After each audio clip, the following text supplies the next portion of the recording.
inteligência por detrás do que se vende é muito mais importante do que a gente demonizar e falar, não, a pessoa que vive de selinha, ela não vai para frente. Não, selinha é meta, gente. A meta, ela não é só de vendas, a meta é minha também. Eu falo, se vendas não faz a meta dele, eu também não fiz a minha e a companhia não fez. Fala, pessoal! Sejam muito bem-vindas, sejam muito bem-vindos a mais um episódio do Sellers Cast. Estamos aqui avançando na segunda temporada. Temos a nossa promessa aí que a gente vai cumprir de mais 21 episódios dessa temporada e sempre em alto nível. Esse é o grande desafio, não é quantidade, mas quantidade com qualidade.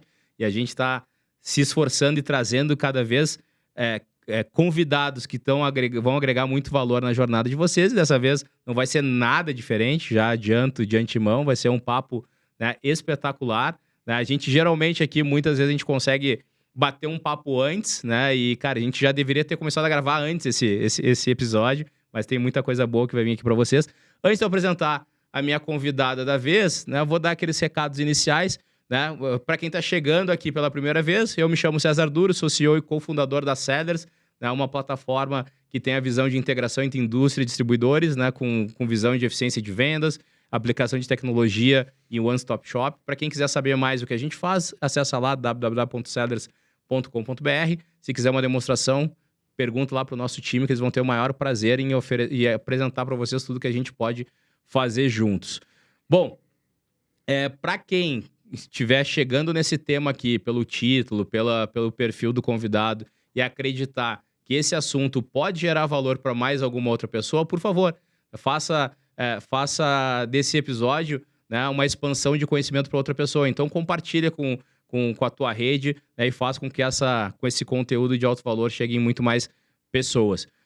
Para quem quiser ainda, né, fazer parte da comunidade da Sellers, é só entrar no link que está na descrição aqui do vídeo, né, que você está assistindo, ou do áudio aí na tua plataforma de streaming, e acessar lá a comunidade da Sellers, onde tem esse e mais tantos outros conteúdos, aí, inclusive uma formação em trade marketing estratégico com mais de 51 aulas, totalmente gratuita. Acessa lá, tu vai gostar bastante e a gente pode se comunicar por lá.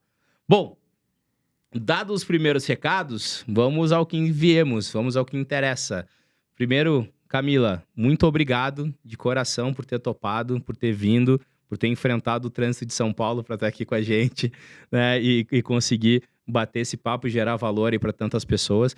Né? A Camila, pessoal, é uma executiva, né, com uma trajetória brilhante, com muitos cases de sucesso, com uma visão muito estratégica, muito diferente em relação ao trade marketing, né? Então, ela mescla aí uma visão tanto de shopper como de canais de trade, com nuances de vendas, finanças. Então, é uma executiva que criou coisas brilhantes e está criando coisas ainda mais brilhantes. A gente vai, com certeza, cada vez mais ver outros cases aí na carreira dela. E eu queria, né, conhecer um pouco mais dessa jornada, né, e queria te escutar mais. Então, Camila, de novo, obrigado, né, e fica à vontade de te apresentar aí para nossa audiência. César, obrigada a você. Obrigada né, é um privilégio. Acho que assim, a gente ter esse momento de falar sobre trade, de divulgar, né, e mostrar essa evolução realmente do trade é muito, muito, muito bacana. Então, obrigada realmente pelo convite. Obrigada por essa apresentação toda, né, contar um pouco da jornada. Eu falo que eu brinco que eu não falo quantos anos, porque senão as pessoas começam a fazer conta. Mas, na verdade, tenho aí uma história nessa área que eu falo que não é uma área de trade, é uma área comercial, porque nós somos na área comercial, né? A gente faz negócio, né? A gente está aqui para... Se a gente não vende diretamente, a gente ajuda, de fato, a vender cada vez melhor, né? E evoluir também o cliente, né? Acho que o varejo, ele evolui junto com a indústria e vice-versa, né? Então, acho que essa é a ideia. Mas, assim, comecei muito tempo atrás. Então, minha história começa na Unilever, que foi, de fato, qual é a sua formação acadêmica? A formação é Unilever, né? Então, assim, foi aonde eu realmente comecei os primeiros conceitos de trade. Então, tem muitos cases lá desde trás. Passei sempre em fast move consumer, sempre em empresas de consumo. Então, fui para uma venda direta, conhecer o que é o trade do Avon, né? Então, trabalhei na Avon. Sensacional. Totalmente diferente, um varejo totalmente diferente. Aí, fui para a Heineken, que quer mais do que trabalhar com bebida, né, para saber o que realmente são itens de grande volumes de giros. Depois fui para uma Mondelez, né, e hoje estou na Fini, né. Sempre ou na área de vendas ou na área de trade, em cada passagem, ou era um trade canal, ou era um trade categoria, ou era merchandising. E passando por tudo isso, hoje estou na Fini, cuidando da área como um todo, né. Então a Fini, ela tem uma diferença que a gente chama a área de trade, de área de shopper marketing, Uhum. porque de fato a gente começa a olhar desde a inteligência até a execução no ponto de venda com os nossos promotores dentro dessa estrutura, né. Então é praticamente a cadeia inteira, né. Então hoje em dia a Fini, a minha área, ela é responsável por todo esse momento, né. Então e cada vez mais ganhando relevância no desenho estratégico do crescimento da companhia, né, que é isso que a área de trade cada vez mais vem se desenvolvendo. Então assim, tem vários cases e eu acho que dentro do canal, especificamente de distribuição, Uhum. né, o meu primeiro contato foi, né, há muito tempo atrás na Unilever, quando eu cuidava do trade canal indireto, que a gente chamava. Uhum. A gente já mudou tanto isso, né? O pessoal que da Unilever, que deve estar ouvindo, deve falar, nossa, que história, né? Quase um livro de recordação, porque já faz, acho que, alguns 15 anos, 16 anos atrás, mas foi no momento que a gente começou, de fato, a ter uma área de desenho de route to market muito forte e a gente de canal trabalhando a execução. Imagina trabalhar multicategoria, então vendendo de sabão em pó a Hellmann's, né, a seda, num canal, né, que atende o pequeno varejo, onde eu falo, gente, não dá para colocar uma degustação, uma demonstração, tudo junto, porque o cara não tem nem como colocar isso dentro de um pequeno varejo, né? Não chega o shopper, né, se eu colocar tudo. Então a gente começou realmente a se profissionalizar, a otimizar calendários, a construir fidelização, a trabalhar a ponta, o 360, né? Então, desde um projeto de como que eu incentivo o distribuidor, né, e sua equipe, como eu incentivo o varejo atendido por ele. Então, isso começou lá atrás, há mais de 16 anos, quando a gente começa a construir os programas de fidelização, olhando um olhar de desenvolvimento das duas pontas. O desenvolvimento do próprio distribuidor, Uhum. que passa cada vez mais a olhar a distribuição numérica, mas mais do que isso, a execução propriamente dita do ponto de venda. Então, realmente, como eu posso potencializar a minha venda e a venda do meu cliente, e o olhar sobre o cliente com um único objetivo, de que aquele consumidor, aquele shopper, passe a comprar os nossos produtos. Então, um programa de fidelização construído lá atrás, que deve ter mudado muito, né? Só que foi uma escola, porque cada empresa onde eu passei e cada canal que acabamos trabalhando, você tem que se redesenhar e buscar realmente construir programas adequados, né, Uhum. àquela necessidade, àquela categoria e aquele cliente, necessariamente, né. Bom, Camila, só nessa tua primeira introdução já me deu vontade de fazer umas 17 perguntas já. Tá certo. Não, a pessoa fala demais, né, não tem Não, como. não, pelo contrário, pelo contrário. Na verdade, eu acho que assim, o grande ponto tu usou a analogia da Unilever ter sido a tua universidade, né? A Exato. tua escola. E eu, enquanto tu falava, eu fiquei imaginando ali a complexidade dessa de um negócio onde tem tantas categorias, com tantos comportamentos diferentes, com tantas Totalmente.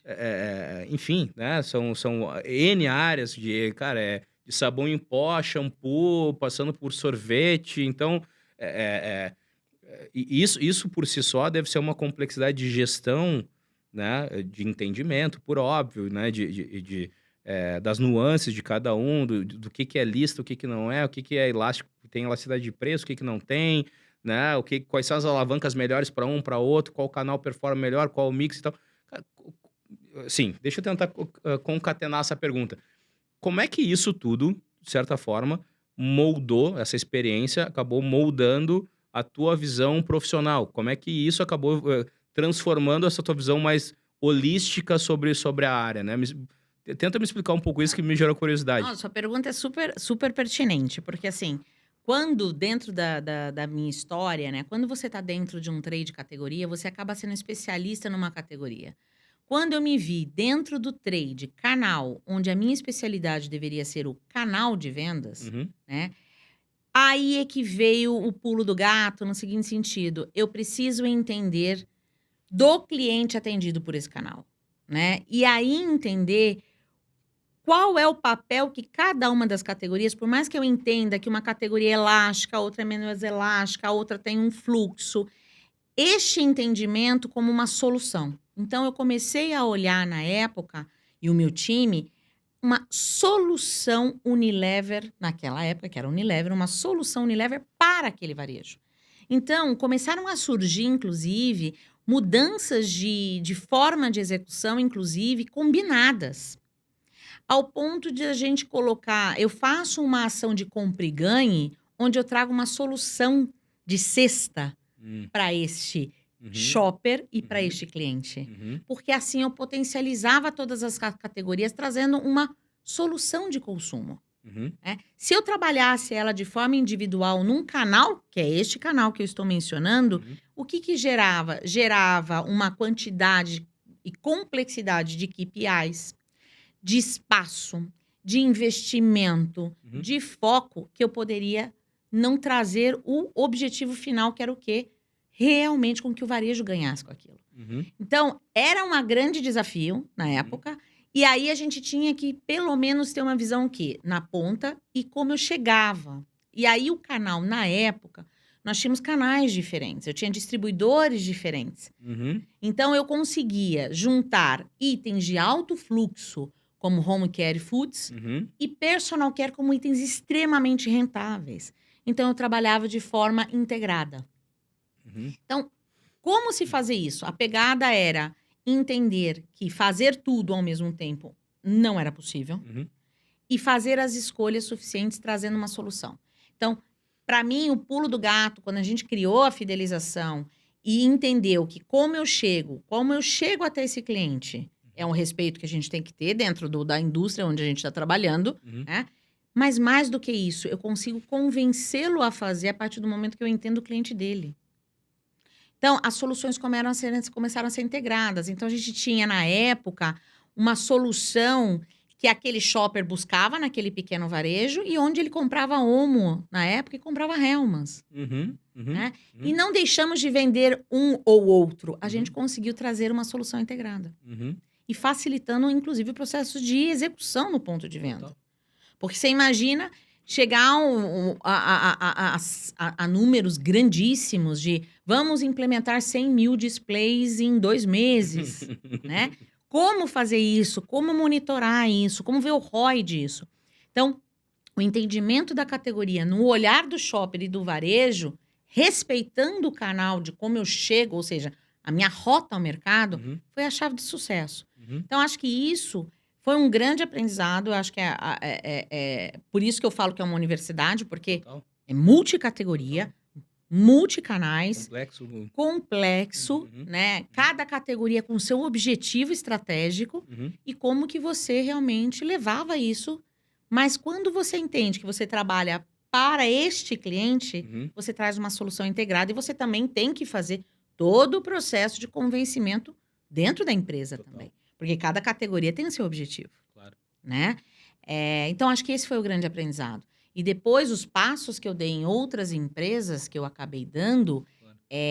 eram empresas que tinham multimarcas, porém não tantas categorias. Perfeito. Então, começa a ter, não que não tenha uma complexidade, mas uma forma de gestão um pouco mais focada, Mais enxuta, mais talvez. enxuta. Aham, Exatamente. legal. Exatamente. É que uma das coisas assim que eu não estive lá contigo, mas na tua fala eu consigo criar a imagem na minha mente, que poucas pessoas, eu acho, Camila, entendem esse processo.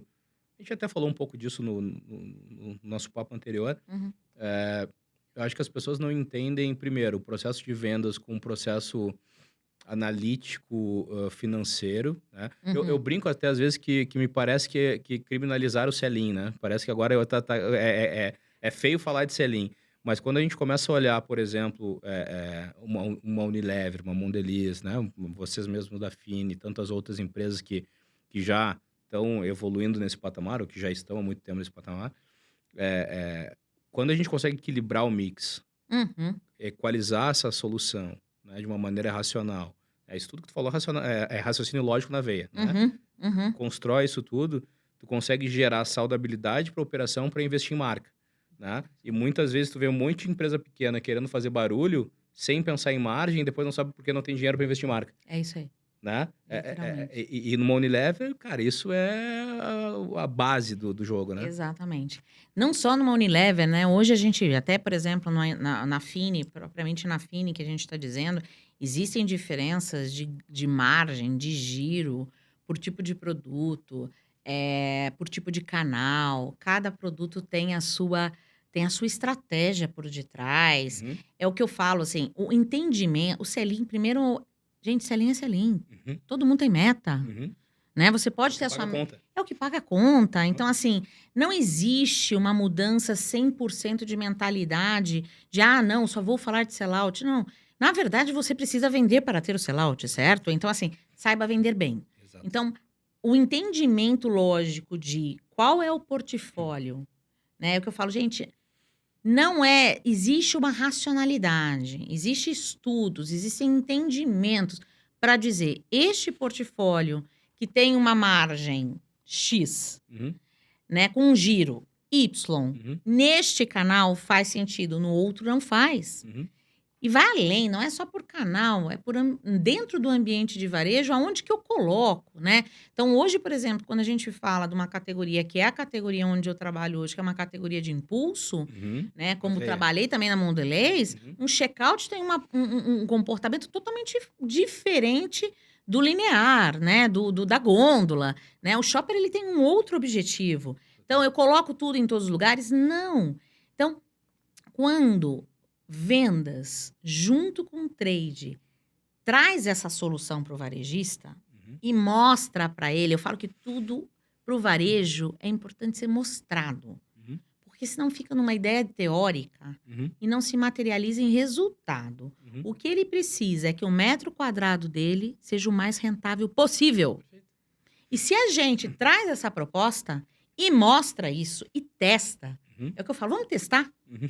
A gente testa, não precisa fazer em 100 mil pontos de venda de uma vez. Vamos fazer num cliente. E se ele não quiser fazer nas 20 lojas dele, que faça em 5, né? Traz esse case de sucesso.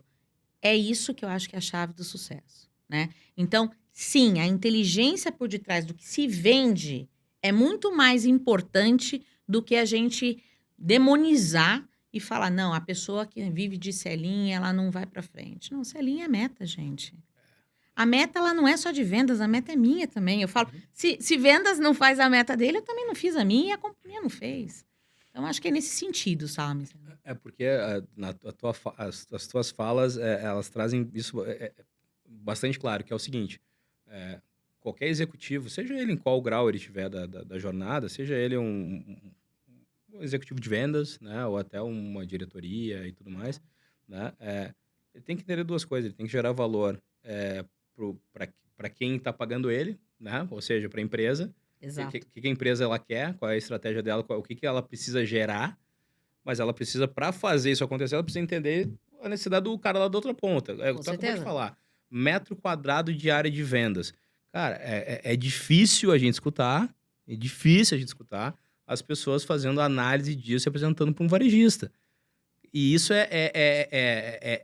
é óbvio, né? Tipo assim, cara, o que, que o cara tem? O cara tem uma loja, ele tem espaço em gôndola, e ele já te falou, cansou de falar que a gôndola não é elástica. Exatamente. É a frase tradicional Ele tá te para dando a cada pista. lançamento. Ele tá Verdade. te dando a pista. Cara, tá, se ela não é elástica, a gente precisa fazer melhor nesse espaço. É E isso uma aí. análise de metro quadrado? Exato. Cara, é dados, né? É dados. É Exato. dados. Exato. E dados, eu falo que são duas coisas. É dados e colaboração. Porque se eu tenho dado Total. e não faço a colaboração, Total. também não adianta nada, né? Então, quando a gente fala, por exemplo, né, de gerenciamento por categoria, Será que são todas as categorias necessárias fazer isso? Não. Tem algumas que sim, tem alguns clientes que sim, mas de repente uma orientação já basta, né? Mas uma orientação que ele entenda e materialize. Porque senão ele vai o quê? Eu brinco que eu falo que é igual... Vamos fazer uma analogia da nossa própria casa. Chega alguém que não te conhece na tua casa, você não vai gostar que ele abra a tua geladeira. Não. Não vai. Não. Né? Então, a pessoa que entra e mexe na gôndola do varejo sem pedir autorização e sem dizer o porquê, não vai dar certo. Então, por isso que eu falo, você pode ter o dado que você quiser. Se você não tiver o senso colaborativo e conseguir codificar o que você está falando, porque mandar uma série de informações para que ele tome a decisão também não ajuda. Então, de fato, quando o varejo tem abertura, a indústria tem o conhecimento e a abertura, e isso fica junto e traz vendas para junto, porque não tem como fazer isso desassociado, é um sucesso. São casos e casos de sucesso, de crescimento de 30%, 25%, dependendo do canal. Né? Então, assim, realmente um ganha-ganha. Só que isso demanda o quê? Dado, colaboração, e sim, o volume é o volume. Só que é um volume com essa sabedoria por detrás, entendeu? Sabe que eu ri aqui porque eu lembrei de uma frase, cara, que a gente falava bastante na época de implantação de gerenciamento de categoria, que é o seguinte, o que vai acontecer com o gerenciamento de categoria? Quando eu sentava com o varejista, né? Vamos fazer, legal. Deixa eu fazer uma pergunta antes de começar. Quantas categorias você quer fazer? Como é que tu imaginou? Por onde a gente vai começar? Não, cara, eu queria pegar toda a minha sessão. Eu anotava, tá. Entendi.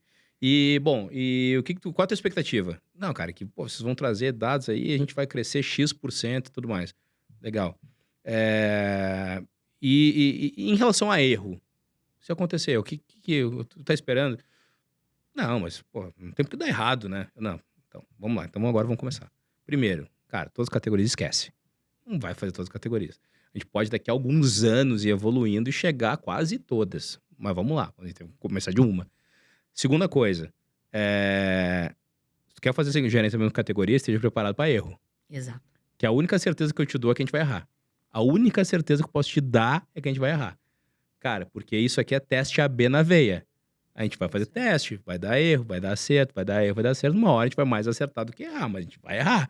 Se errar tudo bem para vocês, a gente tem que considerar isso.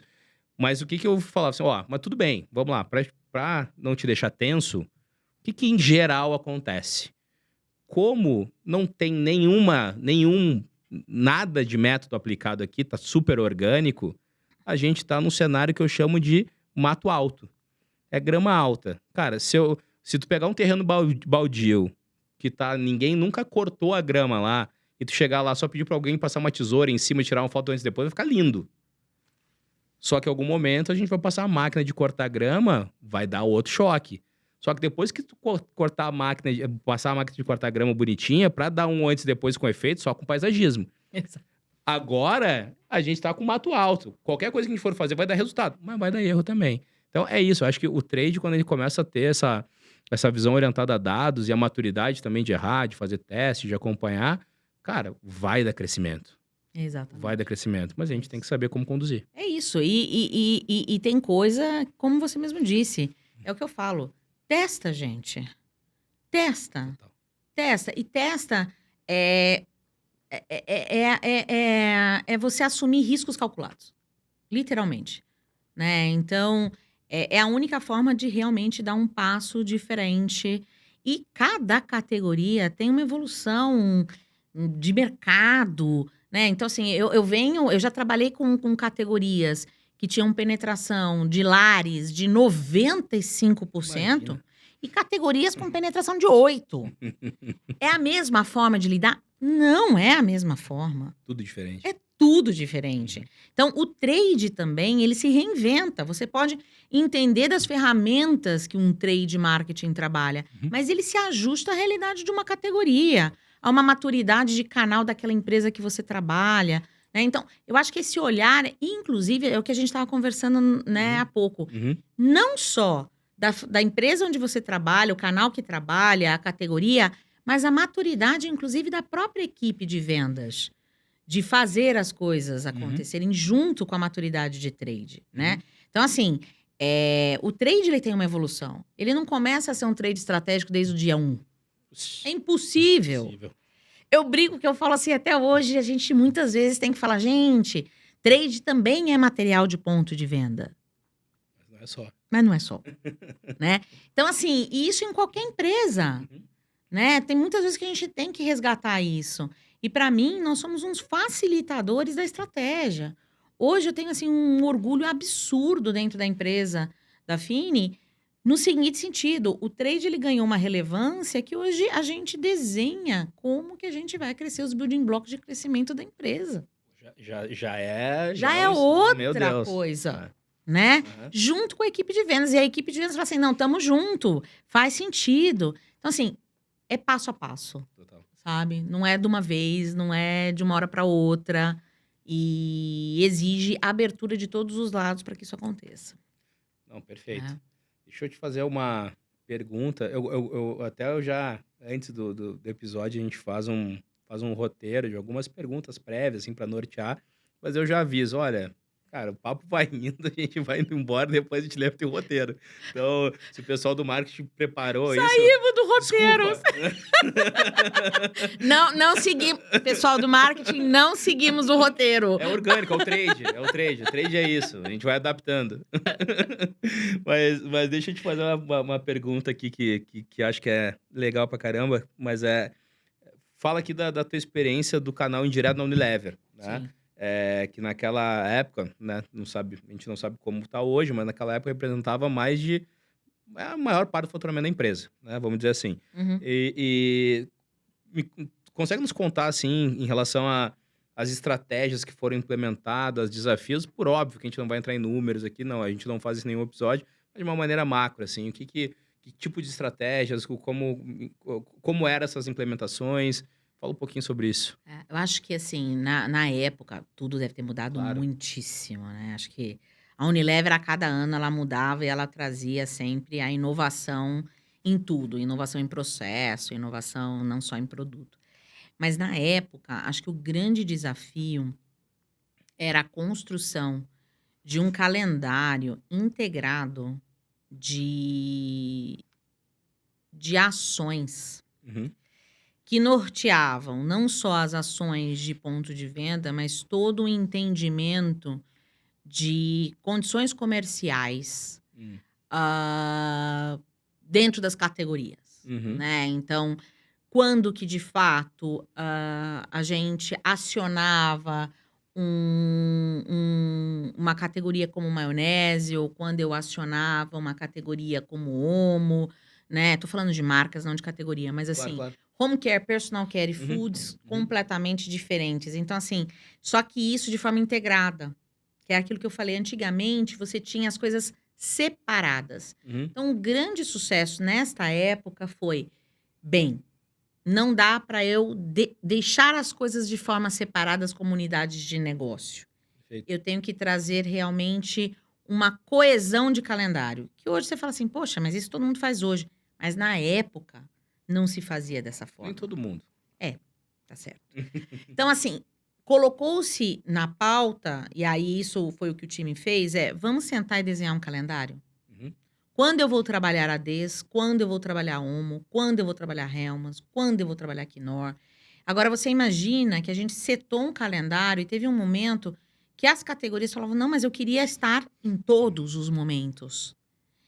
E aí, com a visão do canal, a gente falou assim, não dá para você estar em todos os momentos. Ah, mas, poxa, eu tenho um objetivo a chegar. Não, você vai chegar no seu objetivo fazendo menos, mas de forma mais integrada. Né? Então, eu não preciso estar com uma degustação o ano inteiro, mas eu preciso estar com uma degustação nessa sazonalidade que este canal propicia, só que eu vou fazer alguma variação de combo ou preço num determinado momento, e não uma degustação. Então, este entendimento de conhecimento do canal foi acho que, a chave do sucesso naquele momento. Depois, a Unilever, ela deu ela evoluiu para atender o pequeno varejo de formas gigantescas, né? Criando plataformas, né? Que a gente nem entro aqui. Na época nem existia o Compre Agora. Sim. Então, foram grandes evoluções. Mas na época era o básico ainda.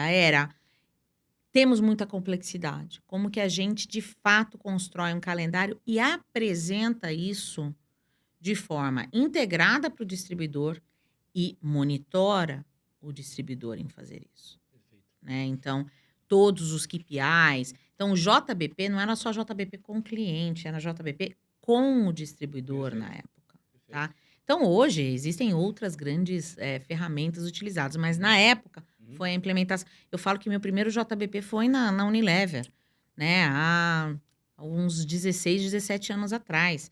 Então, o JBP ele não era uma visão só de fazer um Walmart, um top-to-top. Era, sim, de construir um JBP junto com aquele distribuidor, onde eu fazia o quê? Um programa de excelência com ele. Então, na verdade, um programa de excelência somado a uma arquitetura de calendário de trade, olhando o varejo e otimizando essas categorias, acho que foram alavancas de crescimento naquela época. Sabe, Camila, que essa tua fala agora, assim, é um tema que eu até gostaria de explorar um pouco mais, porque ele fala, é muito conectado com o que a gente faz na Sellers, né? O que a gente percebe hoje, né? O mercado ainda enxerga as ações, né? Um calendário de ações e tudo mais, com uma maneira nem tática, olha, com uma maneira operacional. Né? Com uma maneira assim, olha, não, a gente tem que ter uma campanha porque tem que ter. A gente tem que fazer não sei o que porque tem que fazer. Mas ela, muitas vezes, não faz parte de um planejamento. É isso. Não faz parte de uma visão de negócio, né? De uma construção. Ou seja, não entende as ações como alavancas de fato. Né? Isso a gente vê ainda acontecer bastante e eu acho que uma das nossas missões é transformar um pouco essa visão. Porque quando você fala em calendário, a gente inclusive tem um material na nossa academia interna que fala um pouco sobre isso, né? Às vezes a gente não percebe que quando a gente faz um calendário, uma campanha, uma ação, seja ela qual ação for, seja ela de venda, seja ela com varejista, seja ela qual for, não importa. A campanha ela tem um comportamento que ela é nítido para qualquer análise. Tu pega um produto que ele tá num ponto A, né? Tá lá, vendendo organicamente, né? Tá estabelecido e tudo mais. Não se fez nada, ele tá vendendo aquele pouquinho ali por mês ou aquele volume ali por mês. Quando você faz uma ação, você leva aquele produto, não é para ponto B, leva ele para ponto C. Você faz um esforço inorgânico, tá colocando dinheiro, esforço, foco, seja lá o que for, ele faz isso aqui. E quando você tira essa ação, ele volta, mas ele não volta para A, ele volta para B. Né? Ele volta para B, ou seja, ele volta um pouquinho acima da onde ele partiu. Só que se você não faz nada com isso, o que acaba acontecendo? Em algum momento ele vai voltar para A de novo, porque organicamente as coisas vão acontecendo. Talvez não chegue igual, mas vai chegar cada vez mais perto. A tendência é de queda e não de aumento. Agora, quando você faz isso, nesse mês aqui, que deu o pico, no próximo mês você vai pegar um outro produto, uma outra categoria e vai fazer isso aqui. Daqui a um outro mês, quando esse produto estiver caindo para B, você pega ele e joga ele para D. Né? Joga ele para D, e depois cair para C. E assim vai sendo feita uma amarração, que vai criando uma camada de aumento, né? Ao longo prazo. Mas ter esse grau de maturidade que tu acabou de descrever, de ter um calendário, onde tem que ter um entendimento que numa visão de categorias, eu não vou botar acelerar toda a categoria todo mês. É isso aí. Eu vou, claro, cuidar para poder fazer com que isso, né? Na fotografia de 12 meses a gente tem um incremento, mas vai ter mês que vai subir, vai ter mês que vai cair, vai ter mês que vai subir mais, e aí a gente vai construindo isso junto. Construir esse tipo de ferramenta, tu acha que requer uma complexidade técnica muito grande? É muito mais uma questão de compactuar internamente? O que tu acha que passa? É cultura? Onde é que pega isso? Nossa, que pergunta. Eu acho que pega em tudo. Acho que primeiro é o conhecimento sobre a categoria trabalhada, né? Perfeito. Então, saber o que ativa ou o que não ativa e qual é a intensidade de ativação para que realmente esse ponto do A do A vá para o C, depois não vá para o de novo, Uhum. né? Então, acho que primeiro é o conhecimento sobre a categoria. Uhum. O segundo é o conhecimento, e aí a gente sempre fala que acho que a grande... o varejo, ele vem trabalhando o processo de sazonalidade muito forte. Uhum. O que a gente precisa saber é a sazonalidade do varejista, ela fala com essa categoria ou não, né? Então, quando a gente faz um calendário pensando no varejo final, é a sazonalidade dentro desse contexto, tá? Por quê? Porque você entra dentro de uma sazonalidade para ajudar esse cliente a trazer mais pessoas e fluxo para a loja dele, e automaticamente ele não traz tanto retorno para você, mas ao todo, como a gente mesmo falou, eu não faço uma ação específica, mas eu entro dentro de uma sazonalidade de um cliente que eu trago fluxo e automaticamente eu eu trago um novo patamar, mas talvez não um patamar tão alto. Mas faz sentido para uma manutenção, tá? Então, a sazonalidade do cliente, a sazonalidade da categoria. E quando você tem multicategoria, tem um processo de convencimento interno também, porque o que eu falo, aí tudo depende da estrutura que você trabalha. Hoje eu não tenho que negociar, porque eu tenho marshmallow, eu tenho bala de gelatina, eu tenho pastilhas, né? Mas assim, eu não preciso negociar com um gerente de pastilha, porque eu vou acionar a pastilha e não vou acionar... Ah, entendi. A Entende? categoria, ela tá ali. Ela tá É o ali. mesmo responsável. Aham. Né? É o mesmo responsável. Entendi. Parece que não, mas o reflexo de um calendário também vem de um processo de negociação interno dentro da indústria, Perfeito. tá? Então, se eu tenho várias categorias, eu tenho que fazer um cálculo e uma conta como canal, entendendo o canal que eu estou trabalhando, que eu não vou acionar a sua categoria todas as vezes, ou eu não vou acionar ela como você imaginaria, mas eu vou acioná-la uma vez com uma redução de preço, outra vez com uma degustação, outra vez com uma sazonalidade, outra vez eu não vou acioná-la dentro do varejo, eu vou acioná-la através do distribuidor. Eu vou fazer um incentivo de positivação da sua categoria. Então, são incentivos diferentes, Total. né? E que você não precisa estar, ao mesmo tempo, incentivando todos, Perfeito. né? Cada maturidade. Então, este entendimento... Em todas as regiões, tampouco. Nem todas as regiões, nem todas as categorias, nem todos. Eu preciso incentivar o vendedor do distribuidor, ou eu preciso incentivar o promotor do distribuidor, ou eu preciso incentivar o dono da distribuidora, ou eu preciso incentivar o varejista. Perfeito. Tá? Então, cada categoria... Então, quando eu falo de calendário, é justamente isso. Quando eu trago uma proposta de por categoria, por canal, por região, no olhar. Agora, qual é a complexidade disso? Você tem que ter conhecimento. Você tem que ter dados. Você tem que entender a maturidade daquela categoria, daquele cliente, daquele varejista, daquele canal naquele momento. Então, é uma somatória de coisas. Então, um plano, ele não pode ser cada vez mais. O plano, ele tem que ser num olhar, que eu falo que é quase um war, né? Você tem que ser estratégico.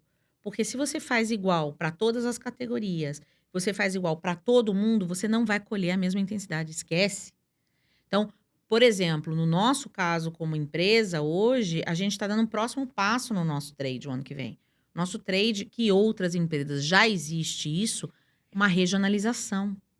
Porque eu vou olhar a região com multicanalidade dentro de uma categoria. Então, cada empresa com a sua necessidade, mas é uma complexidade de tudo. É uma complexidade de você precisa ter dado. Você precisa, sim, ter uma influência estratégica interna e externa. E você tem que fazer com que esse planejamento seja fácil de ser visto. Que a pessoa entenda que tem uma intensidade, o porquê dessa intensidade, o porquê dessa ação e o porquê de não fazer outras, né? Porque senão a gente acha... É o que uma vez eu estava falando com um time. Vamos fazer degustação de Fine. Eu falei, degustação do quê? De dentadura. Eu falei, mas todo mundo conhece a nossa dentadura. É o nosso hero. Não é a degustação. A não ser que eu não esteja em algum mercado. Vou fazer degustação. Você fala assim, mas isso é básico. Mas não é tão básico assim. Né? Então é nesse sentido, sabe? Eu não sei se eu respondi sua pergunta. Não, porra, muito. É porque a gente responde e já tem outra pergunta e já pensa. Nesse E sentido. aí eu ia para 2, mas não vou mais. Eu pensei mais umas 17 perguntas agora aqui. Mas, E o marketing vai matar a gente, é isso que tá certo. Não, mas, assim, tu me deu um insight muito, muito legal agora aqui, porque, assim, eu tenho uma tese, né, que cada... O trade, ele vira estratégico, né, ou vendas vira estratégico, né, enfim, quanto maior a competição, quanto maior o ambiente competitivo que aquela empresa tem inserida, mais sofisticado Certíssimo. é a execução, né? Essa é a minha tese, né? Tipo, puta. E cada ambiente competitivo é diferente. Às vezes, dentro da mesma empresa, tem ambiente competitivo diferentes, É isso aí. né? Então, assim, essa é uma tese. Só que agora tu me deu um insight combinado com essa tese, que é a questão do varejo, né? Por exemplo, quando a gente fala em calendário, né? Calendário, muitas vezes se pensa e sazonalidade, muitas vezes se pensa no óbvio, que é o calendário, a sazonalidade do ano. Ah, no caso da Fini deve ser Dia das Dia das Crianças, Crianças. Halloween, Exato. papapá, né? Páscoa, né? Tá, mas não é só isso. Vamos lá. E se o cliente tiver uma ação de Cosme e Damião não sei aonde? Rio de Janeiro. Rio de Janeiro, né? Eu não mapeei isso, porque no calendário nacional não tá isso. Exato. Tá lá dentro. Né? Se eu for Exato. mergulhar lá dentro, opa, tem uma questão aqui que eu não estava enxergando. Só que vamos além disso. A gente pode ter um cliente que não está em nenhuma dessas sazonalidades, mas ele é um cara que, sei lá, ele se posicionou naquela região dele como a categoria destino dele sei lá, produto de impulso. Uhum. Né? Aquela coisa assim, cara, quer comprar uma sobremesa legal? Vai naquele cara lá que, puta, lá que é o lugar para comprar. Sempre vai ter umas marcas legais, umas coisas diferentes, produto importado, tá. Pensou em sobremesa, pensou em doce, vem aqui. Esse cara tem outra sazonalidade.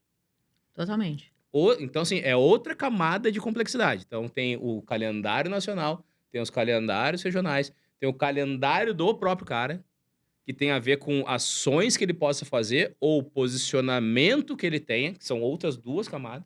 Cara, se a gente começar a botar isso, é muita coisa. E aí, quando a gente começa isso, né, ou seja, o ambiente está cada vez mais competitivo e a gente precisa ter cada vez mais informação, só que não é só uma questão de ter o dado, é ter inteligência para utilizar o dado e construir frameworks em cima desse dado para que a gente possa criar dispositivos acionáveis para que nos torne eficiente. Esse é o X da questão. Exatamente. Acho que sim, duas coisas que você menciona aqui, né? Acho que a primeira é, quando você é líder dentro de uma categoria, Uhum. a única forma de você ser mais, crescer, Uhum. é você amplificar essa categoria. Perfeito. Né? Porque você ganhar 0,2 de share, dependendo do mercado que você tem, não vai te sustentar para o crescimento que a companhia assim te espera, né? Então, a única forma de crescer é o que eu falo que a gente sempre é crescer o bolo, é crescer a pizza. Para crescer, você precisa entrar nesse nível de granularidade, de entendimento, que ações nacionais elas não funcionam mais para este momento seu já de maturidade. Perfeito. Né? Então, o olhar no região, o olhar no cliente. E para mim, o olhar no cliente é super importante. Quando você coloca esse exemplo, quando você tem, e aí depende de cada uma das empresas, né? Quando você tem uma empresa que tem uma multicanalidade, você tem que quebrar o seu calendário pela multicanalidade regional, né? Então, você tem, por exemplo, a gente tem clientes importantíssimos, atacados doceiros no Rio de Janeiro, que Cosme e Damião é mais importante, assim, que Dia das Crianças. E aí, por isso, a importância da regionalização, né? Então, o calendário, você pode setar ele um padrão nacional de orientação e esses ajustes serem feitos regionais. Então, quando você pega uma festa junina, por exemplo, né? No Nordeste, ele tem maior intensidade e você expande ele por mais de um mês. E na região Sudeste, eu tenho umas férias de julho, que é muito importante. Então, assim, essas peculiaridades, elas têm que ser contempladas. E antigamente, você não contemplava, porque já era o máximo você ter algo padronizado, né? Hoje em dia, esse olhar é importante. Agora, é óbvio que tem peculiaridades por clientes. Tem um cliente que é referência. Tem alguns aniversários de clientes nossos que não vamos nem citar. Eu lembrei de um aqui na minha cabeça. Aqui. É esse que você lembrou, né? Que para a cidade. Para a cidade. Tem então, gente assim, que tira férias pro... não é? Então, assim, como que você trabalha isso? Né? Você, como categoria, quer trabalhar isso? Faz sentido para ele trabalhar também? Vai vender muito mais a sua categoria? É o impulso que tem que ser acionado? Porque muitas vezes o impulso precisa ser acionado em outro momento. Né? Não naquele momento que está todo mundo desesperado em levar uma cesta básica. Né? Então, esta visão é importante. Né? E eu concordo com você. Quanto mais você tem essa liderança e dominância na categoria, você tem como indústria a responsabilidade de trabalhar esse dado em ação. Que é o que você falou. Eu posso ter o dado, mas se eu não tenho ninguém que leia o dado e acione ele, não adianta. Né? Então, essas peculiaridades, elas precisam ser contempladas dentro de um plano. É que isso, né, Camila, é nível de serviço, né? Assim, fazendo uma... Vamos abstrair as atividades, departamentos, blá, blá, blá. Isso é nível de serviço. É nível de serviço. Né? E assim, ambiente competitivo. O que a gente sempre busca, né, trazendo para a academia? Michael Porter. A gente vai fazer, né? Vamos analisar concorrência, ambiente competitivos e etc. Diferenciação competitiva. Cara, a gente se diferencia, pode ser por produto, pode ser. Mas vamos lá, produto a gente consegue diferenciar até determinado ponto. O que é game changer é o serviço que a gente entrega. Né? E aí, quanto mais fica nervoso o mercado, mais serviço tem que entregar. Mais sniper eu tenho que ser, mais eficiente tem que ser. E aí, com isso, mais o trade tem que ser estratégico. Com certeza, com certeza. É isso. E o trade, ele vai dar este caminho, né? Ou pelo menos ele vai dar o challenge do caminho. Perfeito. Né? Porque tem hora que ele vai fazer o quê? Eu falo que o trade é uma área que ele é... Você, para trabalhar em trade, você tem que ser, no mínimo, questionador. Né? De pensar, cada vez, fazer perguntas sobre a pergunta. Né? Ah, essa é a sazonalidade? Será que é? 5 Será porquês, pelo menos. Total. Porque é esse o trabalho, né? É esse olhar... eu brinco que é a camada da cebola. São várias, né? Então, esse é um perfil fundamental para construir, para inovar dentro do processo. Então, coisas que a gente pode parecer básicos, não são tão básicos assim, né? Então, acho que é nesse sentido. Muito legal. Vamos voltar pro roteiro. Vamos voltar pro roteiro. Na verdade, a gente tá compondo o roteiro aqui, né? Mas vamos lá. Segundo ponto aqui, a gente tá conectado com esse nível de serviço. E tu chegou a comentar sobre ele, mas não precisa falar especificamente sobre o programa em si, mas sobre o método, né? Tu conseguiu implementar um programa que é totalmente nível de serviço, que é o que a gente tá falando agora, que é um programa de fidelização. Que nada mais é do que, cara, é um grade a mais no nível de serviço estruturado, né? Tira a subjetividade de várias coisas, coloca KPIs objetivos, né? Tem paybacks em cima de cada situação, que é um programa de fidelização para o varejo, mas não simplesmente para o varejo direto, grandes redes, que é o que muitos fazem, mas para o varejo indireto, né? Que é numérica, que é granular, que é tudo isso. Como é que foi ter desenvolvido isso? E eu queria entender, assim, o que isso gera, né? Qual é o track record que isso gera pro negócio? Assim, tiveram movimentos diferentes e passagens diferentes em cada companhia que eu trabalhei, né? Acho que uma delas, acho que o grande sucesso na época, inclusive, porque assim, o programa de fidelização, é o que eu falo, ele tem uma maturidade. E depende de cada uma das empresas. Eu falo que tem um programa full e tem um programa que você vai começando, né? Então, assim, cheguei a ter empresas onde eu cheguei e não existia nenhum programa. E aí, eu falei, bem, para a gente ter um programa, primeiro eu preciso trabalhar um programa apenas para o distribuidor. Tá? Mas como? Não, primeiro a gente vai falar com o distribuidor. A gente vai o quê?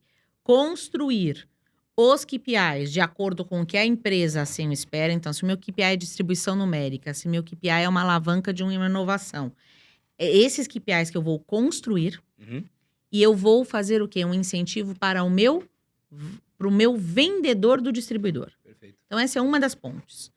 Que a segunda ponte é a execução. Então, esse cara vende, esse cara vai, depende do meu KPI, então é um KPI de distribuição, é um KPI de positivação de um lançamento, por exemplo, coisas básicas. E, além disso, agora eu entro num segundo layer, que é a execução desse meu portfólio. E aí eu faço o quê? Uma fidelização, um processo, um reconhecimento do promotor dentro desse distribuidor. Isso é uma frente. A segunda frente é quando eu trabalho o quê? O dono daquela distribuidora. E aí sim, trabalhando o quê? O que a gente chama de RTM, que é uma área correlata nossa, dizendo como que eu realmente estruturo o RTM daquela companhia. O que eu espero daquele distribuidor, né? Qual é o nível de execução que eu espero que ele tenha? Qual é o nível de vendedor, de promotor, de estrutura, de tempo de servir, de estoque. Exato. Tudo isso, eu trago um programa de fidelização e de reconhecimento para o dono, premiando ele de alguma forma para ele retroinvestir no negócio dele. Então, eu estou falando da terceira perna. E a quarta perna, e daí sim eu tenho ele completo, é quando eu consigo atingir o cliente atendido por esse distribuidor. Então, como, Camila? Então tá, se eu estou cobrando deste distribuidor aquela aumento de distribuição numérica de um determinado item, como que eu reverbero isso num KPI para o meu varejista e como eu acompanho isso? E aí é o grande ponto que a gente estava conversando. Quais são as ferramentas de acompanhamento? Porque criar uma plataforma, construir um KPI é uma coisa. Fazer um monitoramento e capturar o dado para dar a checagem e para reconhecer esse varejo e reconhecer esse distribuidor é que as plataformas têm que se integrar. Então, eu já tive momentos de ter várias plataformas e meu time inteiro falando com que essas plataformas se juntem para dar uma solução, ou seja, então tá, eu coloquei aqui um KPI de aumento de 2 pontos de numérica desta inovação e o varejo, eu acionei um combo dessa inovação para o varejista, para facilitar com que esse vendedor tenha uma ferramenta de chegada nesse varejo e esse varejo pontue sobre essa inovação. Então, quando eu tenho a plataforma inteira e cada empresa foi uma maturidade, né? Eu tive uma Mondelez, por exemplo, com uma maturidade quase completa disso, né? Que a gente estava até mencionando. Então, eu tinha um controle sobre, ao ponto de ter o que a gente chamava de must-stock list, ou seja, qual é o sortimento ideal para aquele checkout naquele ponto e monitoramento disso e pagamento sobre isso, tá? Ao ponto de hoje eu estou como uma Fini evoluindo nesse processo. Então, antes, a gente começou a ter o quê? Vamos. E a plataforma, quando eu falo fidelização, quando eu falo dessa plataforma incompleta, ela passa por uma coisa muito importante, que é o que a gente está conversando aqui, de trazer conceitos de capacitação desse time. Então, isso a gente pluga na capacitação também. Então, a Fini, ela começou, a gente está com essa plataforma, por exemplo, agora há 3 anos, e nós começamos muito básico. A gente colocou o quê? A gente disse para eles o que a gente esperava deles. Então, eu preciso deste KPI, eram 3 KPIs, esses KPIs mudavam por trimestre e eles eram reconhecidos sobre isso. E a gente foi incrementando essa plataforma. Chegando a um ponto que hoje ainda eu não tenho minha última perna, que é a do varejo. Tá? Então, não sei se eu te respondi, mas assim, quando ela é aplicada, você tem algo que nem a gente não consegue mencionar, que é uma transparência de você perguntar para o distribuidor e ele saber o que a Fini espera dele. Né? Então, a Fini espera de mim um crescimento de 3 mil pontos de venda até o final do ano. É isso que a plataforma me traz. E isso, como consequência, vai me trazer a meta que a gente havia desenhado. Então, esse building block, tanto é que um dos maiores building blocks de crescimento do canal de distribuição, normalmente vem através de uma plataforma de fidelização. Não, total. Assim, a minha leitura da tua explicação é, cara, o que a gente precisa fazer? mapear quem são os stakeholders dessa jornada, Sem dúvida. né? Cria um plano de incentivo para cada um deles. Exato. E depende da maturidade do negócio. Porque assim, se você chega, é o que eu falo. Se eu chegasse numa empresa que não tem nada e falasse assim, eu vou implementar um super programa, esquece. Uhum. Esquece. Uhum. Então, primeiro e aí é que é legal. Step by step. Step by step. E você conversar com os seus stakeholders. Quando você conversa e fala assim, se eu quero mexer o ponteiro, Uhum. quem eu tenho que apertar primeiro o botão? Uhum. Foi essa pergunta que nós fizemos com nossos distribuidores na Fini, através de um comitê. Eles falaram assim, com a minha equipe de vendas. Então, a gente começou por aí, tá? Então, assim, eu acho que qual é, assim, o aprendizado, né? Em algumas empresas eu montei, outras empresas eu herdei já um programa robusto. Então, quando eu cheguei na Mondelez, esse programa já estava desenhado. Eu falo, gente, era uma maturidade, porque o meu sonho era entender por que quando o bombom bola, né, sonho de valsa, estava em todos os lugares. Aí eu descobri que não era bombom bola, o que tinha mais era Trident, né? E era um absurdo. Então, essa estrutura já estava pronta, chegando a um outro nível de, imagina, de você ter noção do market share daquele cliente. Imagina. Né? Então, desde o pequeno ao grande. Né? O peso dele dentro da região. Dentro da região. Entendi. Dentro da região. Entendi. Entendeu? Então, hoje, como empresa, onde eu estou, a gente vem evoluindo nisso. Então, a cada ano, a gente trabalha uma das frentes. Por quê? Porque você precisa ter uma maturidade. E você também tem que, como você mesmo disse, quando a gente fala de gerenciamento de categoria, é a mesma coisa aqui. Uhum. Será que a premiação, será que a quantidade de KPIs, será que o monitoramento deste programa, ele não precisa ser alterado? Porque o mercado muda, a realidade muda. Claro. Você imagina, a gente começou a implementar um programa de fidelização no Covid. Ousado. Né? Ousado. Ousado. Então, o que você precisava fazer? Né? Então, assim, a gente mudou os incentivos todos. Né? Então, e o que é legal de um programa é que ele seja... O que é importante é que ele tenha uma transparência para os stakeholders, que não seja uma surpresa. Claro. E que seja avisado com antecedência qualquer tipo de mudança, mas que ele seja totalmente maleável. Porque se ele não for, não acompanha a realidade do mercado. E assim, chega num nível, nesse caso do exemplo da Mondelez que tu falou, de chegar a ter um market share do cliente na região, começa a ter um cheiro de, inclusive, de uma outra variável que pouco se fala, que é sharing handlers, né? Que começa a entender, cara, como é que tá o meu negócio dentro dele, qual é o impacto. Porque isso é uma variável de saudabilidade de produto, posicionamento, marca absurda. E não se fala disso, né? Não se olha para isso. Mal se fala de market share. Sharing handlers você já tá querendo muito. Né? Eu acho que assim, eu sempre falo pro time, share é uma consequência. Várias coisas você precisa mexer para ganhar um market share. Perfeito. Share handlers é uma delas. É uma delas. A primeira, é o que tá na mão da execução. Não, mas eu vou além. Se uma empresa realmente conseguir monitorar um KPI e solucioná-lo, já é 80% do caminho. Se chama ruptura.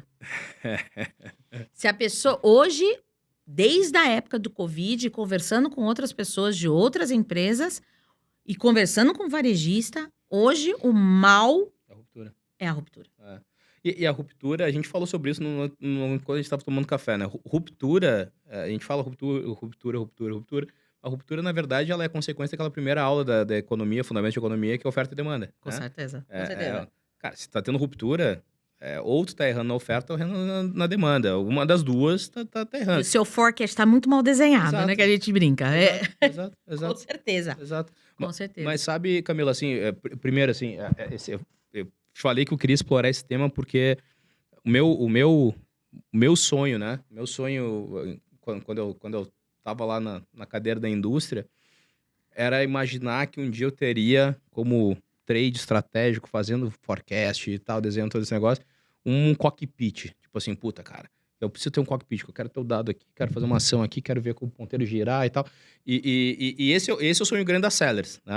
O meu sonho grande de Sellers é isso. Tipo, pô, eu consigo ter os dados aqui de vendas, estoque, ação, crio ação aqui, já mando pro cara, é isso que a gente se propõe a fazer, esse é o sonho grande. Mas e por que isso? Porque, cara, o dado tá aí. O dado é commodity. Agora, o grande valor é isso tudo que a gente tá falando. Solução. Como é que a gente soluciona isso aqui? É isso aí. Como é que a gente usa o dado em prol do resultado? Né? E não... Tem um cliente da Sellers, e amigo, se tornou um amigo, que é o Pedro, da Rocha. Ele tem uma frase que ele fala bastante. Você tem um bando de dados ou um banco de dados? Né? Boa! Perfeito. Mas é a pura verdade. Você tá certíssimo. Não, e eu acho que esse é o grande que a gente estava até conversando. Esse, para mim, é o grande... É o grande desafio. Uhum. Eu estava numa conversa um dia desses, inclusive, com o pessoal de tecnologia da empresa, pedindo ajuda. Né? Porque tem coisas que a gente, além de você não ter a tomada rápida de decisão, você tem uma demanda hoje de mão de obra, de pessoas puxando dados, em vez de você utilizar esta mão de obra para qualificar esse dado. Exato. Né? Então, hoje sim, e cada vez mais, né? Porque eu falo que a área de trade, quando ela tem essa evolução estratégica, ela de fato ela tem um poder de ter muitas informações. Laboratório vivo. Exato. Mas, de fato, se você tem muito, mas você não correlaciona as coisas, você não traz uma solução, você faz sempre a mesma coisa, e você tem um monte de dado que só deixa os outros nervosos, porque as pessoas veem o dado e falam, o que eu faço com isso? Né? Então, essas tomadas que a gente brincou, você pode ter uma super Ferrari, só que se você não está acostumado a dirigir, não adianta. Né? Então, acho que hoje, sim, esse é um grande desafio. Esperamos que os fornecedores nos tragam e nos ajudem como indústria, porque hoje é justamente isso. Temos várias soluções, as soluções elas existem, como elas se falam, para a gente tomar uma decisão mais ágil e fácil. Total. Porque se eu trago uma complexidade muito na solução, eu não consigo implementar. Orientada à execução, na veia. Totalmente orientada à execução. É o que a gente vê, né, Camila? O que precisa hoje, cada vez, é a simplificação, né? É a simplificação. Porque, cara, ferramenta, dados, enfim, a tecnologia tá aí para servir, mas o que a gente tem visto é muito parece que a gente está expondo o caos e não resolvendo o caos. É isso. Apontando o ponto e não trazendo solução. Tem um monte de coisa que tá, mas o que a gente faz primeiro? Não sabemos, mas né? Mas vamos lá. Agora eu tenho a gente acabou falando de trade, falando bastante coisa. Cara, eu nem olhei agora que tô olhando aqui o tempo, né? Passou muito rápido, mas eu vou esticar. Vamos mais um pouco que eu tô gostando do papo. Curiosidade. Tem uma curiosidade aqui que eu queria saber um pouco mais. Cara, deve ser uma das poucas e poucos, né? Isso não executivos e executivas do Brasil, da América Latina, com a cadeira de Shopper Marketing. Né? Shopper Marketing. Me conta mais sobre isso. Me explica mais sobre isso. Eu vou te dizer assim, que foi engraçado. Na verdade, o que acontece, né? Quando eu fui convidada para trabalhar na Fini, a ideia vai trabalhar em trade marketing. Tá? Estamos em casa, beleza. Tá tudo certo, tá tudo bem. Só que daí, quando eu cheguei, eles falaram assim, mas também você vai ficar com toda a parte de execução, de merchandising. Tá bom. Tá bom. Aí cheguei e comecei a ver que, além de trade, além de merchandising, toda a parte de análise de dados, que em algumas outras empresas onde eu trabalhava, estavam com CMI, por exemplo, ou estavam em marketing, ou estavam numa área de shopper, porque você, né, toda a parte de shopper insights, tudo isso estava comigo. Eu falava, gente, como que eu... E aí foi uma liberalidade minha, tá? Eu falei assim, gente, não tem... Isso eu aprendi lá atrás com uma consultora, lá na Unilever, quando a gente falou assim, quando a gente está em dúvida de qual é o nome da nossa área, a gente tem que encontrar um denominador comum, certo? E aí eu falei, gente, eu tenho Shopper Insights, eu tenho análises de mercado, todas. Então, desde Scantec, posso falar os nomes aqui, Scantec, Nielsen, IQVIA, todas, né? Todas as partes de Kantar, análise de pesquisa de entendimento de shopper, árvore de decisão, tudo ali. Mas toda a parte de trade, categoria, tudo. Eu falava, gente do céu, como eu vou chamar essa área? Porque tem hora que você precisa fazer com que a área seja única. E aí eu falei, gente, a gente trabalha para quem? Por isso surgiu o nome de área de shopper. Porque quando você vê o escopo da posição e da área, ela engloba tudo. Então, toda vez que as pessoas falam assim, não, mas isso não fica com marketing, não, isso fica com a área de shopper. Na Fini, fica com shopper. Então, isso foi um presente. Para mim, foi um presente, porque muitas dessas áreas eram áreas que prestavam serviço quando eu estava em categoria. Outras áreas, a área de merchandising, sempre teve uma estrutura separada, né? Então, hoje, essa área ela está em conjunto. Então, o que é legal? Ela se fala de ponta a ponta. Então, o nosso merchandeiro, o nosso promotor, tá tudo embaixo do meu guarda-chuva. Genial.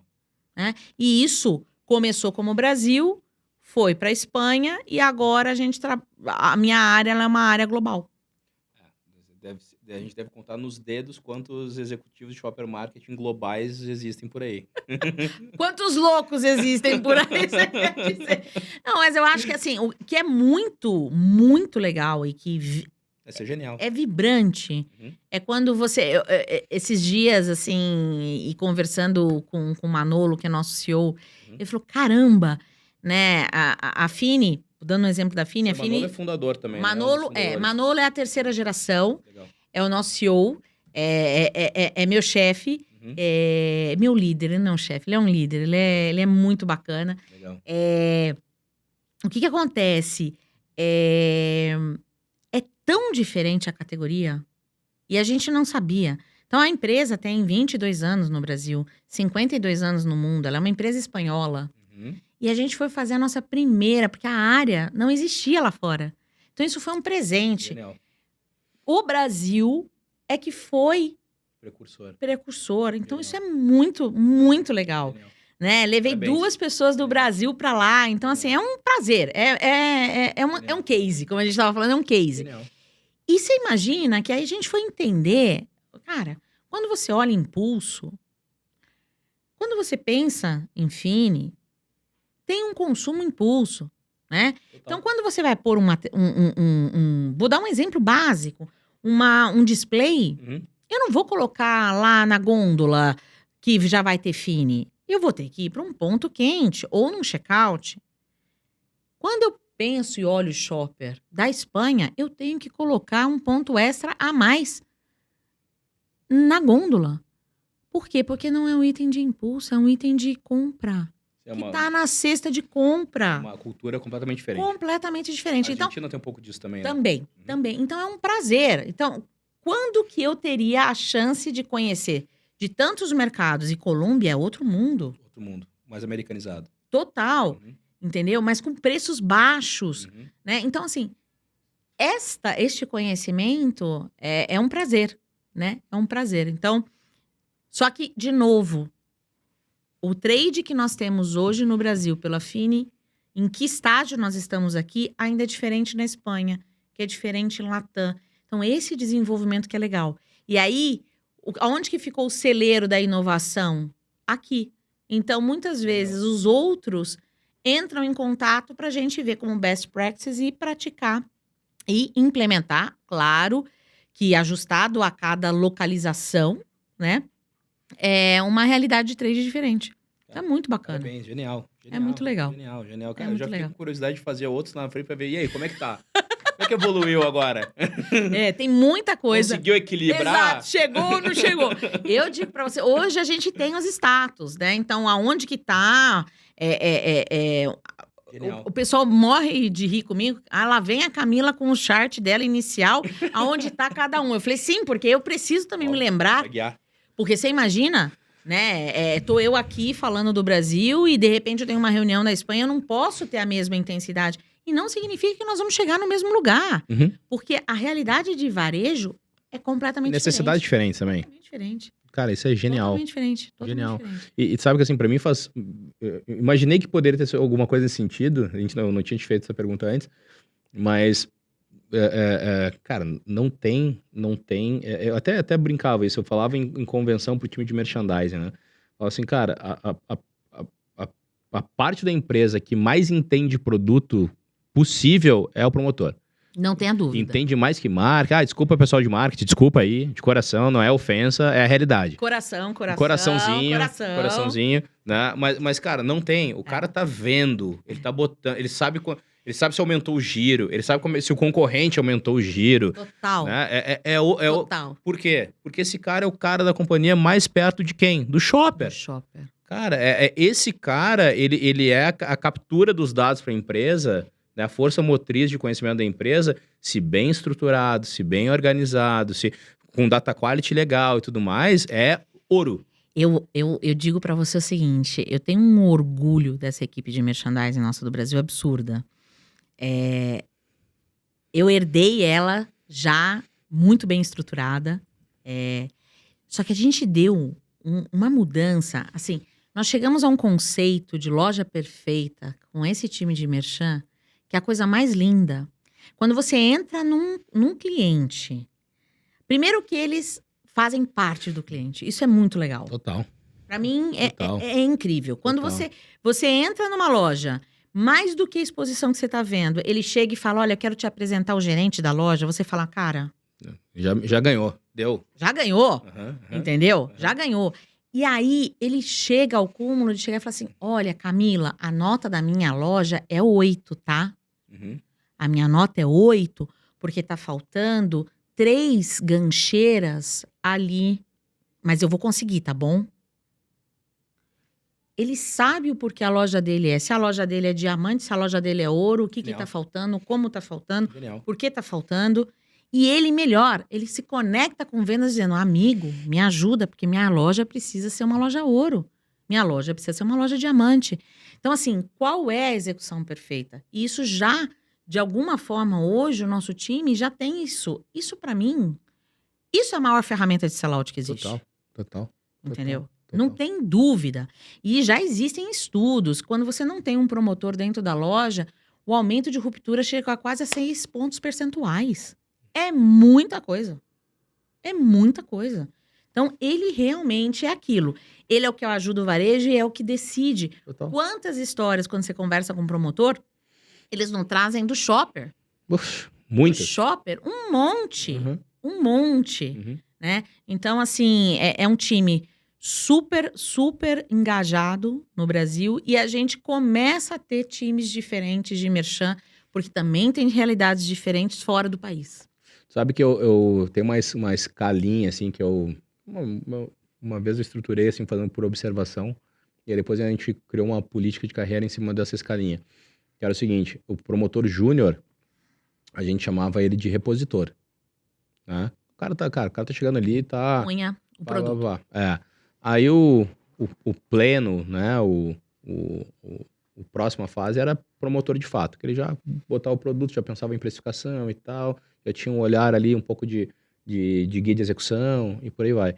Aí tinha uma terceira camada que daí, com a tecnologia, acabou acontecendo, que é o minerador de dados. Sim. Né? Que é o cara que consegue explorar dado pra caramba, trazer pra dentro da companhia pra gerar insights, nutrir inteligência comercial, uma série de coisas.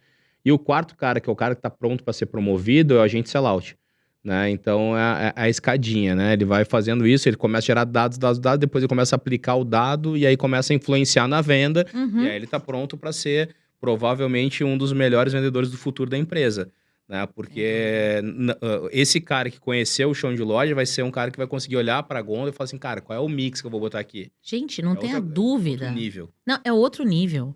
É outro nível. E eu acho que você colocou um ponto que é muito importante.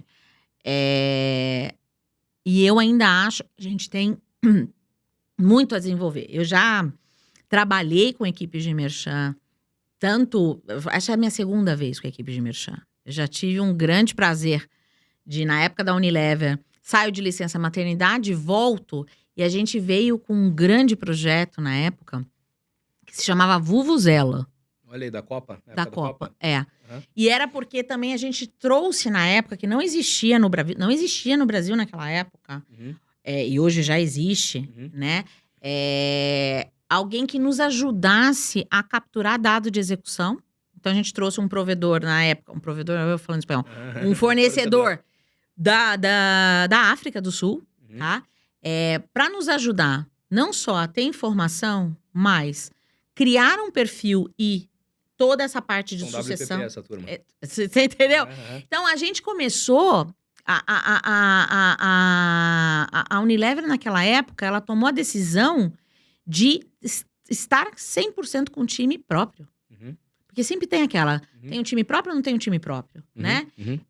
E agora, na Fini, com o time próprio, a gente tem time próprio e time de agências, cada vez mais é isso. Ainda acho que tem um grande potencial da gente criar esse processo de não é sucessão só, de capacitação, trilha de carreira, Uhum. né? E que vendas Uhum. veja isso realmente. Porque é o que você falou, Uhum.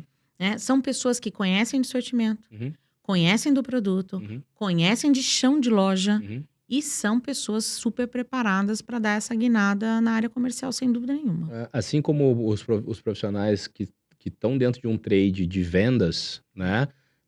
Analistas e tudo mais, etc., tem uma pista quando migram para uma carreira de vendas, acabam arrebentando, Total, porque, pô, tem a visão de análise, de guia, de construção, de Total. tudo isso, né? Não, e tem uma coisa, de novo, trabalhando o meu background na época da Unilever. Uma das coisas que a Unilever tinha muito forte era justamente você, para ser uma profissional da área comercial Uhum. formada, Uhum. por onde você passava, Uhum. por onde você tinha que passar. É óbvio que nem todos têm a chance disso, mas eu digo para você que hoje, a conversa que eu tô tendo com você, Uhum. algumas tomadas de decisões estratégicas que eu tive, Uhum. eu consegui tê-las porque eu passei por vendas. Total. Eu já fui gerente de vendas, Total. né? Então, assim, eu já tive num contato com um cliente que não queria me comprar e por que não queria me comprar, Uhum. né? Então, já tive que montar muito ponto extra para ajudar promotor, porque se a gente não se ajudasse, o sellout não ia acontecer, eu não ia conseguir vender meu portfólio novamente. Então, assim, esta vivência me deu base, né? E eu brinco que eu lembro de um evento, assim, que eu nunca me esqueci na vida. De novo, você começa como trainee, na época eu era advogada, não sabia nada do que era trade marketing. Essa pra mim é surpresa Essa é agora. surpresa, É né? Você viu? Tá Olha vendo? A pessoa é advogada, né? E simplesmente eu lembro de estar uma das minhas fases de trainee foi assumir 82 clientes no norte do Paraná. E me deram um carro, na época era até sem ar-condicionado, eu brinco, né? Não tinha Waze, tá, gente? Não vou falar quando foi. Era mapa, handheld para colocar o pedido. Uhum. E eu tive o quê? Um aprendizado absurdo, ao ponto que eu brincava. Olha, de novo, formação em advogado. Uhum. Eu liguei. O meu mentor era o vice-presidente de vendas. Um cara brilhante, Lúcio de Almeida. Olha aí. Brilhante. Né? E eu liguei para falar. Ele tinha livre acesso, né? Porque ele tinha essa coisa de capacitar o trainee. Legal. Era a última trainee dele, mentoria. E eu falei com a secretária dele. Falei, quero falar com o Lúcio, eu descobri uma coisa. Eu não consegui falar com ele, acabei falando com o meu gerente. Falei, olha, eu descobri, eu não sei quantos caldos Knorr cabem no baleiro.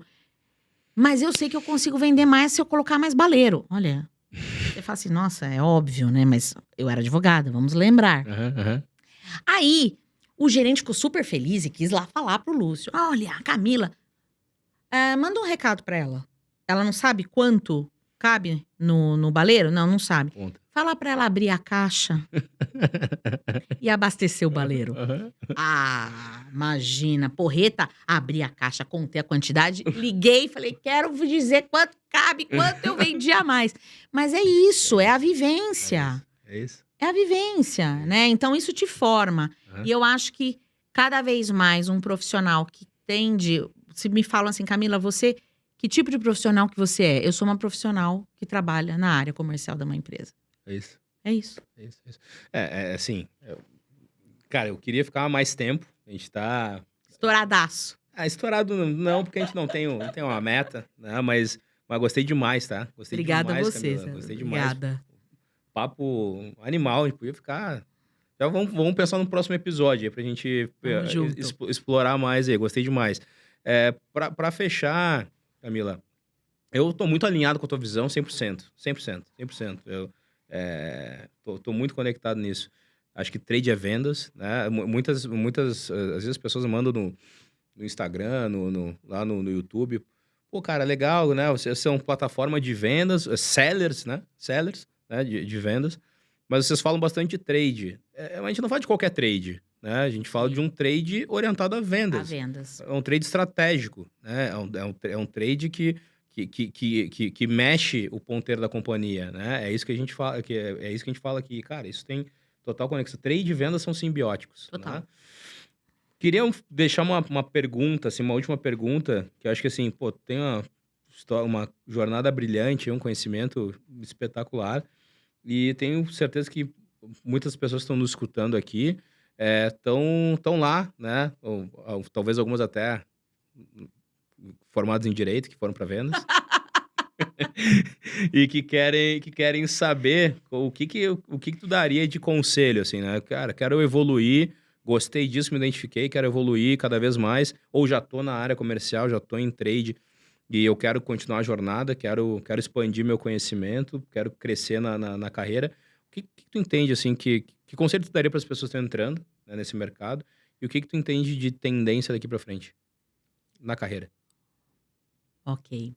Acho que assim, para quem tá começando agora, né? Eu venho sempre, eu acho que você não precisa ter uma formação específica para trabalhar numa área de trade. Uhum. Você precisa querer gostar da área comercial, Perfeito. tá? E isso é um ponto importante, porque é uma constante negociação. É saber negociar no sentido realmente positivo do negócio, né? E mensurar, como que eu vou dizer? Que você tenha a clareza de que você faz parte real do resultado da companhia, né? Então, se você gosta de estar porque eu falo que trade é essa resiliência, é essa paixão do dia a dia, hoje agora eu tô fazendo uma coisa, daqui a pouco eu vou fazer outra, daqui a pouco eu vou fazer outra. Se você é esse incansável, você já tem um perfil para estar na área. Porque é isso, não é formação, é perfil. Porque você pode ter uma formação muito boa, só que se você não tem um perfil, eu brinco e falo, o que acontece com o trade? O trade, uma vez o Manolo mesmo um dia falou assim, poxa, como você vê alguém falando de uma ação que é de trade e falando que é sua, como você fica? Aí eu falei assim, eu fico lisonjeada. Então, o trade, ele tem que ter isso. Ele não tem que esperar alguém falar, poxa, parabéns. Ele tem que entender que o parabéns é quando alguém está falando que aquele trabalho funcionou. Entende o que eu tô falando? Então, é um perfil muito específico para trabalhar em trade. É um perfil de resiliência e de automotivação. Eu acho que esse é um ponto. Tem que amar muito. Amar muito. Se espera, olha, nossa, esse trabalho maravilhoso que foi feito. Não. Quando o trabalho maravilhoso de trade está acontecendo, quando você vê a equipe de vendas falando assim, olha, então, porque a nossa plataforma, ótimo, check, foi feito. Se você quer diferente disso, talvez você não tenha um perfil para estar aqui. Perfeito. Outra, gostar de rotina, impossível. Então, é uma questão de perfil, a primeira coisa. A segunda coisa, você tem que estar sempre, e eu acho que aí não é só trade, é qualquer área, em constante aprendizado. Em constante aprendizado. O trade que a gente falava lá atrás evoluiu muitíssimo. Uhum. Hoje eu digo e falo assim, Camila, tenho que parar num determinado momento e entender quando eu falo de toda a parte de digitalização dentro desse contexto. Uhum. Né? Então, é parar, estudar, se aperfeiçoar, né? E tem gente que entra dentro, e aí o que aconteceu comigo, por exemplo? Como eu não tinha formação, Uhum. pensa comigo, eu não tinha formação nem administração, Uhum. Uhum. né? Uhum. Os P's, que P's? Uhum. Pirâmide de Maslow, que é isso? O que eu sentia? Que eu tinha um eco de dissonância. O que eu fui buscar? Capacitação. E aí sim, fui buscar capacitação de gestão de marketing no varejo, um curso de mestrado em administração. Mas, de novo, eu tive uma grande sorte de estar numa empresa onde a inovação do trade estava nascendo lá. Então, os processos, um conhecimento de um roadmap de evolução de trade marketing foi implementado lá. Uhum. Então, eu tive grandes chances de on the job aprender. Uhum. Então, acho que então, é o perfil. 2, é a constância de buscar aprendizado, seja em leitura, seja num curso formal, seja em conversar. Uhum. Cada vez mais você tem essa comunidade para você trocar ideia, Uhum. para você questionar, para você falar assim, nossa, queria entender mais sobre esse tema, Uhum. né? As pessoas que trabalham muito na área de trade são pessoas que bem abertas para falar, porque a gente fala demais, né? A gente já é uma pessoa comunicativa demais. Conversa, pergunta, a pessoa vai ter esse tempo para te colocar, né? Então, acho que esse é um ponto. E a paixão. Agora, como uma visão de futuro, eu vejo que a área de trade, ela tá virando cada vez mais. O peso da decisão de compra no ponto de venda cada vez mais ganha relevância. Total. Isso exige que esse profissional ele seja cada vez mais, sim, estratégico. Uhum. Mas ele não pode esquecer de ser hands-on. Uhum. A pessoa de trade que começa a ficar extremamente fora, extremamente estratégico, Uhum. e não conseguir comunicar com vendas, ela não vai ser bem sucedida.